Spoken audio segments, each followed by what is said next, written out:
I played Laura in Birds of Paradise production of Wendy Hoose, which opened at the Tron, oh my gosh, what year? 2014? Yeah.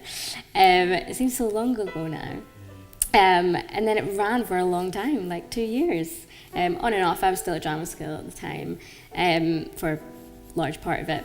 And then we kind of finished it off at Soho in London, which was so exciting for me because it was actually my first job, professional job. And it was a two-hander, and it was just a great script, really funny, and it was kind of like a really, really nice and very lucky introduction to kind of my career, really.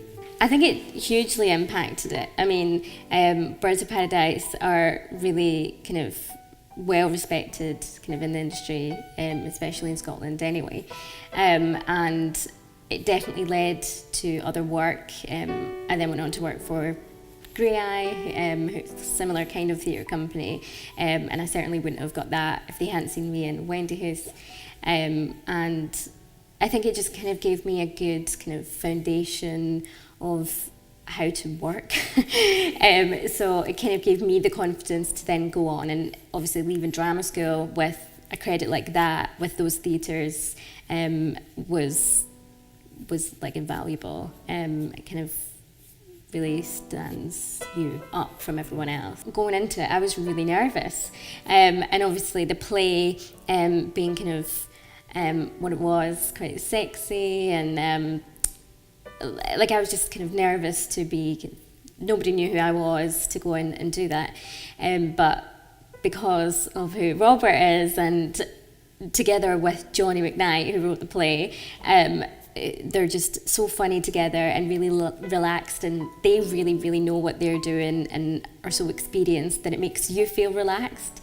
Obviously there was days where I was like, oh my God. And kind of leading up to the opening, I was really nervous. But I mean, they just made the rehearsal process and kind of the run really relaxed, and made me feel confident about kind of what was coming up, and they were really passionate about the play and kind of their mission and what the theatre company is about. They're really passionate about that, so it makes you passionate about it, and you kind of want it to make it the best that you can make it for them and for what it kind of means. I mean, for me as well, what it means for me as a disabled actor, to have a company who produces this kind of work which is so kind of down my street, to the level that they do. It's really inspiring for me. So yeah, I mean, there was so many funny stories from rehearsals. I mean, it was just a laugh a minute. I'm surprised we actually got anything done, to be honest. It kind of gave me a first-hand kind of view of how easy it is to make theatre accessible to everyone, not just for me as an actor, but for the audience.